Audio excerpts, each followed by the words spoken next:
Hello साथीहरू सबैलाई नमस्ते। फेरि पनि अर्को भिडियोमा स्वागत छ।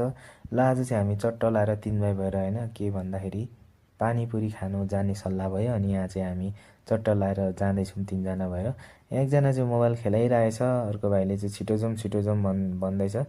हतार भइसक्यो भन्दै हुनुहुन्छ। अनि यहाँनिर चट्ट लाएर हामी 3 भाइ चाहिँ चिलमा जाँदैछौँ। ल कति भिडियो गरेको यार भन्दैछ अर्को भाइले चाहिँ। अनि चट लाएर हामी हिँड्दैछौँ। यहाँ चाहिँ अलिकति बाटो खराब छ साथीहरू हैन, के गर्ने नेपालमा यस्तै छ। बाटो साटोको त कुरै नगरौँ है। यहाँ चाहिँ बाटो बिग्रेर ग्राभल गरिरहेको छ। अब सायद चाँडै पिच पनि गर्छ होला। र यस्तै घाम भए पनि हामी 3 जना साथी भएर चाहिँ जाँदैछौँ आज के भन्छ पानीपुरी खानलाई धेरै दिनपछि। अनि हामी फाइनल्ली यहाँ पसलमा पनि पुगिसकेका छौँ। अनि हामी यहाँनिर चट्ट लाएर बसी पनि सकेका छौँ कुर्सी सुर्सी तानेर। र यहाँनिर अर्डर पनि दिइसकेको छ। सुरुमा चाहिँ एक प्लेट खाने भनेर यहाँनिर भनिरहेछ।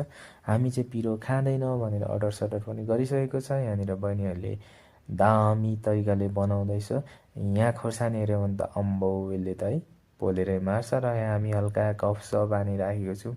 म चाहिँ भिडियो बनाइरहेको थिएँ। अनि भिडियो नबनाउन लाज लाग्छ, अनुहार सनुहार राम्रो छैन भन्दैछ। ल त्यति भनिजेलमा यहाँनिर पानीपुरी पनि आइसकेको छ।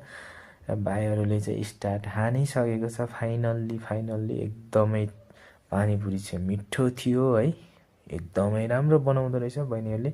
र फाइनल्ली यहाँ चटाकचुटुक चाटेर पनि भाइहरूले सिधाइसकेको छ यहाँ पानीपुरी।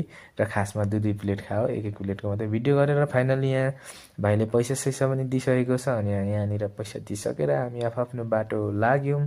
र बाटोमा आउँदा मैले चाहिँ फुटसल देखेँ। अनि फुटसल एकछिन हेरिदिएँ। ल त साथीहरू आजको दिन मेरो चाहिँ यस्तै भयो। तपाईँहरूको कस्तो भयो है? ल भिडियो मन पर्यो भने लाइक सेयर कमेन्ट गरिदिनु होला भन्दै बाइ बाइ।